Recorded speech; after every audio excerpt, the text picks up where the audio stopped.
All right, today we are diving deep into one of the most fundamental ideas in all of modern biology. We're talking about sequence alignment, which is basically how we learn to read the very language of life itself. It's how we unlock the secrets hidden in our DNA. Let's get into it. So let's start with a big idea. What if you thought about all of our DNA, all of our genes as a story? A massive, epic story. How would we even begin to read it? And maybe more importantly, how could we compare our story to, say, a chimpanzee story, or even a bacterium story, to see how they're connected? That's really the core question we're tackling. Okay, so before you can read any story, you gotta know the alphabet and the grammar, right? In biology, that's where the central dogma comes in. It's this fundamental flow of information. It all starts with DNA. That's the master blueprint, the big book locked away for safekeeping.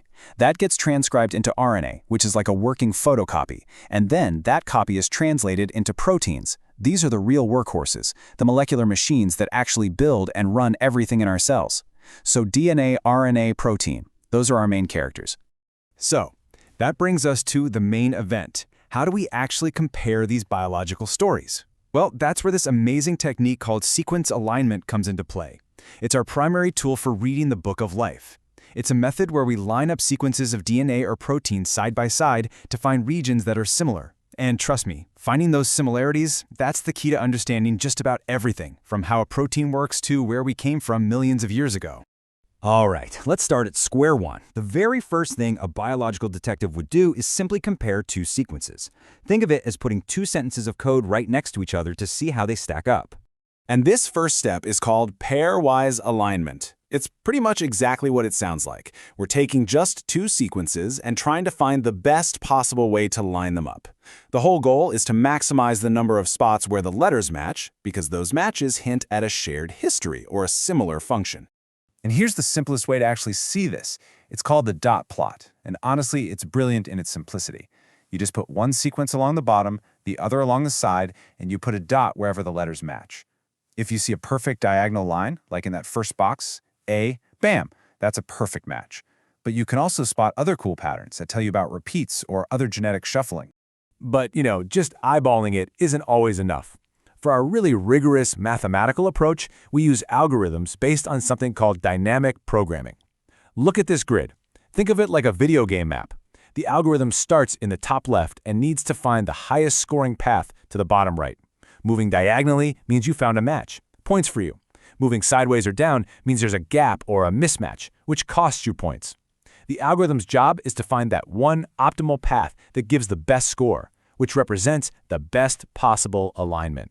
And the two big names you need to know, the absolute pioneers of this method, are Needleman Wunsch and Waterman. The key difference is what they're looking for. Needleman Wunsch does a global alignment. It tries to match two sequences from tip to tail, the whole thing. Waterman, on the other hand, is a hunter. It does a local alignment, searching for the single best patch of similarity anywhere within the two sequences.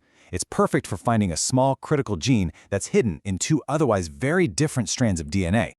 Okay, so comparing two sentences is a great start, but the real magic, the real game-changing insight happens when you start comparing entire chapters or even whole books all at once. This is where we level up. This is what we call multiple sequence alignment, or MSA for short. So how does it work? Well, it's a step-by-step process. First, the computer does a bunch of pairwise alignments to figure out which sequences are most similar to each other. Then, based on those scores, it builds a little family tree, a guide tree, to map out their relationships. And finally, it uses that tree as a roadmap, progressively adding sequences to the alignment, starting with the closest relatives, until You get this. And this is just beautiful. This is the final output. Each row is a different organism sequence, and the letters are colored based on their properties. Now look closely at those columns where the colors are perfectly stacked, where the letters are the same across almost every species. Those are called conserved regions. These are parts of the code that are so absolutely critical to survival that they have not been allowed to change over millions of years of evolution. Finding these is like finding the most profound, important passages in the entire book of life. So, just to recap, why is MSA such a power tool? Well, it really boils down to three huge things. 1, it identifies those mission-critical conserved regions. 2, it helps us spot functional motifs. Think of them as short, recurring phrases that have a very specific job. And 3, it lets us build those incredible evolutionary trees, helping us map out the entire family tree of life on Earth. Okay, so we've got the theory down. Now let's peek inside the actual toolbox. What software are bioinformaticians using every single day to read this code and make these discoveries? So remember that scoring grid we saw earlier? How does the computer decide the score for each match or mismatch? Well, it uses something called a scoring matrix. And the two main flavors are PAM and BLOSSOM. The easy way to think about it is this. PAM matrices are designed for comparing closely related sequences based on known evolutionary changes. BLOSSOM matrices are built by looking at very distantly related proteins, so they're better for finding ancient similarities. So think PAM for close family, BLOSSOM for finding long-lost cousins. Now, what if you just found a random sequence of DNA and have no idea what it is? You blast it. The analogy here is perfect. BLAST is literally the Google search engine for genes. You copy-paste your sequence, hit enter, and it scours gigantic global databases to find anything that looks like it. It's probably one of the most important tools in all of biology.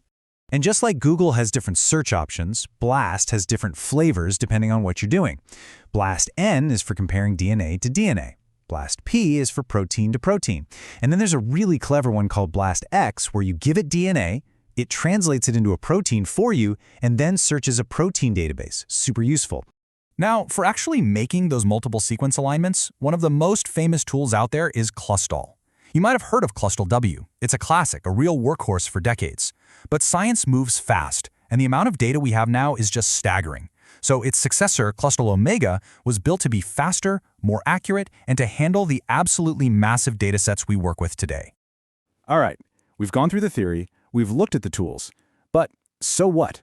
Why does any of this actually matter to you, to me, to anyone outside of a research lab? Well, this is where it all comes together and gets really personal. This stuff isn't just academic. It fundamentally changes our world. By comparing a patient's DNA sequence to a healthy reference, doctors can pinpoint the exact single-letter typo that causes a genetic disease. By aligning the proteins of a new virus against our own, scientists can find unique targets to develop new drugs.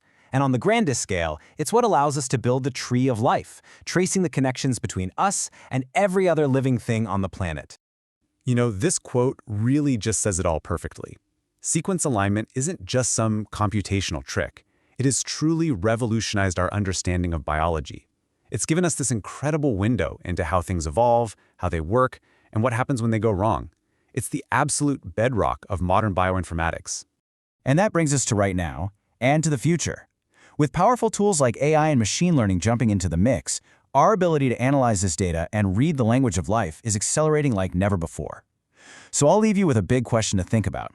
With these new superpowers, what's the first great mystery of life's code that we should finally try to solve?